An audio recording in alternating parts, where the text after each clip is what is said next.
Alright Reddit, settle in for the goddamn novel, because the 4 years I poured into my relationship with Carly, 23F, just imploded in a way that's still making my stomach churn weeks later. I'm Jake, 23M, and for what felt like an eternity, Carly was my everything. We met freshman year of college, that cliché, head over heels bullshit that you usually roll your eyes at? Yeah, that was us, times 10. We just clicked. Same warped sense of humor, surprisingly aligned, and aggressively defended after a few beers, political views, the same dumb dreams for the future. We were fucking glued to each other, built a whole life together, talked about marriage, kids, the whole picket fence fantasy. But then the real world decided to kick Carly right in the teeth. Her dad got diagnosed with cancer a while back, and it's been a slow, agonizing descent. Watching someone you care about go through that kind of hell, it changes things. It fucking changed Carly. I tried my hardest to be the supportive boyfriend, the rock, the lighthouse in her storm. But the stress, the fear, the constant uncertainty? It started eating her alive from the inside out. And her way of dealing with it, her escape hatch? Booze. Way more than she used to. And when Carly gets drunk, the switch flips. She goes from my sweet, slightly sarcastic Carly to this loud, abrasive, and lately, increasingly mean-spirited version of herself. So, the night the whole thing blew up in my face, we were out at O'Malley's, the sticky-floored dive bar down the street, with Carly's friend, Maya. I played the saint, the designated driver, because Carly had this whole I need to fucking unwind spiel.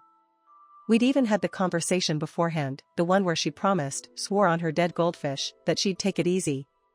You can probably guess how well that went. The first couple of hours were manageable. A few beers, some forced laughter, the usual bullshit. But then the floodgates opened.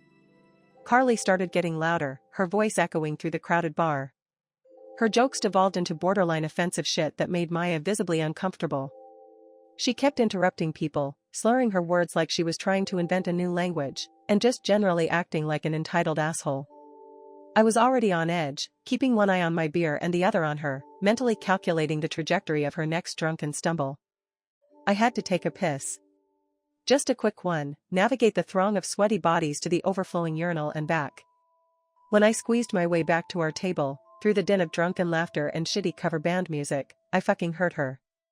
She was practically howling with laughter with Maya, leaning in conspiratorially like they were sharing the secrets of the universe. And then I caught it. The tail end of some bullshit comparison. Yeah, like, remember Chad? Total fucking tool, but at least he knew how to.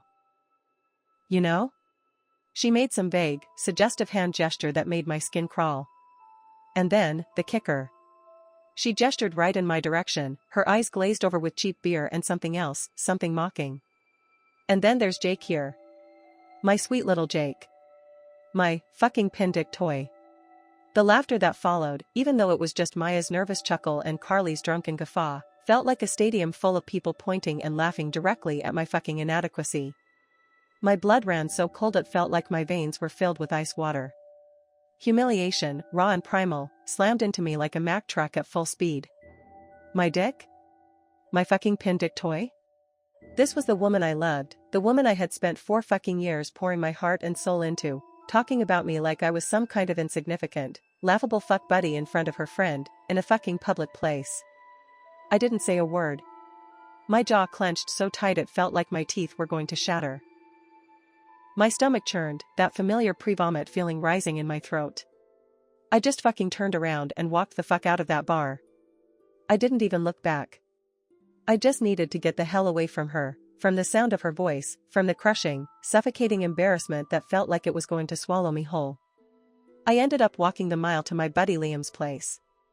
I spent the entire night tossing and turning on his shitty futon, that fucking comment replaying in my head like a broken record. The anger was there, sure, a white-hot, incandescent fury at her utter disrespect. But underneath it, gnawing at my insides, was this deep, sickening feeling of being less than. Had she always thought of me that way? Had our entire relationship been some kind of joke to her when she was drunk? Had I been living in some kind of fantasy where I was actually loved and respected? My phone blew up with texts and calls from Carly. Apologies that sounded like they were written by an AI. Tearful voicemails that were more about her guilt than my pain, the whole guilt trip package. But the damage was fucking done.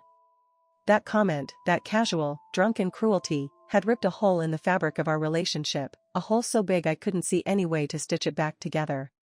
It wasn't just the words themselves, it was the casualness with which she said them, the implication that this was some kind of ongoing joke between her and her friends. It showed a complete and utter lack of respect for me, for my feelings, for our relationship. And I deserved so much better than that. We all do. Liam was a saint.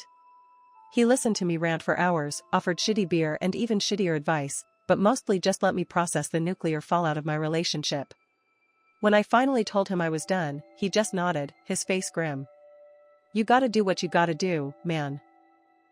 You fucking deserve someone who respects the hell out of you, drunk or sober. He even offered to come with me back to our apartment to help me get my shit. Having his silent, supportive presence felt like a security blanket made of steel.